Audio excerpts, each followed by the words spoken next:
இன்னைக்கு நம்ம ரெட்டோ ரெசிபிஸில் ரொம்ப ஹெல்த்தியான ரெசிபி வெஜிடபிள் சாலட் எப்படி பண்ணுறதுன்னு பார்க்கலாம். இது வரைக்கும் இந்த சேனலை சப்ஸ்கிரைப் பண்ணாதவங்க சப்ஸ்கிரைப் பண்ணிக்கோங்க. இந்த சாலட் பண்ணுறதுக்கு நான் 1 கப் ரெட் கேபேஜ் எடுத்திருக்கேன், பொடி பொடியாக நறுக்குனது. முடிஞ்ச வரைக்கும் சலாடுக்கெலாம் நிறைய கலர்ஸ் இருக்க மாதிரியான வெஜிடபிள்ஸ் எடுத்துக்கோங்க, அது உடம்புக்கும் ரொம்ப நல்லது. எல்லோ கேப்சிகம் நான் பொடி பொடியாக நறுக்கி 1 கப் எடுத்திருக்கேன். ரெட் கேப்சிகமும் எடுத்திருக்கேன். நீங்கள் பச்சை கொடை மிளகா கிடச்சா அதுவும் எடுத்துக்கலாம். Carrot 1 cup. எல்லாமே எந்த கப்பில் நான் எடுத்தனோ கேபேஜ் அதே கப்பில் தான் அந்த வெஜிடபிள்ஸ் எடுத்திருக்கேன். 4-5 ப்ரொக்கோலி ஃப்ளோரெட்ஸ் எடுத்திருக்கேன்.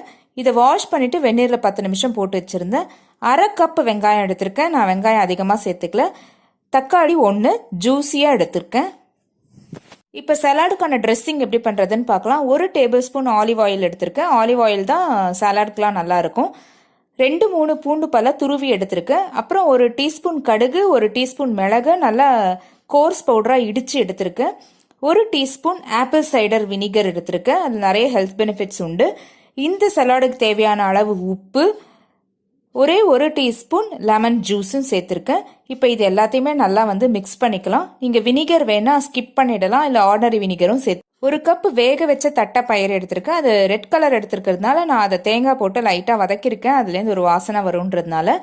இப்போ ஒரு 3-4 புதினா இலையும் சேர்த்துக்கிறேன், ஃப்ரெஷ் மின்ட் லீவ்ஸு. இப்போ நம்ம ப்ரிப்பேர் பண்ணி வச்ச அந்த சலாடோட சாஸும் சேர்த்துடலாம். இதில் எல்லாமே நம்ம சேர்த்துட்டோம், உப்பு, லெமன் ஜூஸ் எல்லாமே. இப்போ நல்லா மிக்ஸ் பண்ணிக்கோங்க, அடியிலேருந்து மேலே வரா மாதிரி. இப்போ வெஜிடபிள்ஸ்லேருந்தும் மாய்ஸ்சர் வர ஆரம்பிக்கும். இப்போ நமக்கு தேவையான அளவு கொத்தமல்லி தழையும் தூவிக்கலாம்.